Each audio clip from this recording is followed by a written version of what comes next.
முடி சம்பந்தமான எல்லா பிரச்சனைக்கும் தீர்வு கொடுக்கக்கூடிய ஒரு எண்ணெய் தாங்க எப்படி செய்யறதுன்னு பார்க்க போறோம். கருவேப்பிலை, மருதாணி, கரிசலாங்கண்ணி, செம்பருத்தி, 4 முழு நெல்லிக்காய், 2 ஸ்பூன் கரிஞ்சீரகம், ஒரு பெரிய பீஸ் கத்தாழை. இப்போ எல்லா பொருளையுமே மிக்ஸி ஜாருக்கு மாத்தியாச்சுங்க. இப்போ இது எல்லாத்தையும் நல்லா ஃபைனா பேஸ்ட் மாதிரி அரைச்சி எடுத்துக்கலாங்க. பாருங்க, இந்த அளவுக்கு நல்ல கெட்டியா அரைச்சி எடுத்துக்கோங்க. அகலமான ஒரு பாத்திரம் எடுத்துக்கோங்க. அதில் இப்போ சின்ன சின்ன உருண்டையா வைக்கலாம்.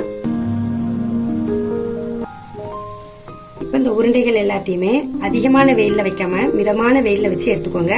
பாருங்க, மேல் பாகம் எல்லாம் ஓரளவுக்கு நல்லா காஞ்சி வந்திருக்குங்க. இப்ப இது எல்லாத்தையுமே அப்படியே திருப்பி வச்சுக்கலாம். எல்லா உருண்டையுமே நல்லா காஞ்சிட்டுங்க. ஒரு பாட்டில்ல நான் 1/2 லிட்டர் செக்ல வாங்கின எண்ணெயை ஊத்திக்க போறேன். நம்ம காய வச்ச உருண்டைய போட்டுக்கலாம். நான் கரெக்டா ஒரு கைப்பிடி அளவுக்கு எடுத்திருக்கேன். இதுல 30 எண்ணெய் இருக்குதுங்க. இதை அப்படியே மிக்ஸ் பண்ணி விட்டுக்கோங்க. இப்போ இதை மூடி வச்சுட்டு ஒரு 2-3 நாள் கழிச்சு பார்க்கலாம். எண்ணெயை வச்சு 3 நாள் ஆகுதுங்க. இப்போ ஓபன் பண்ணி பார்க்கலாம். உருண்டையில உள்ள கலர் எல்லாம் இறங்கி எண்ணெய் எவ்வளவு பிளாக்கா இருக்குன்னு பாருங்க.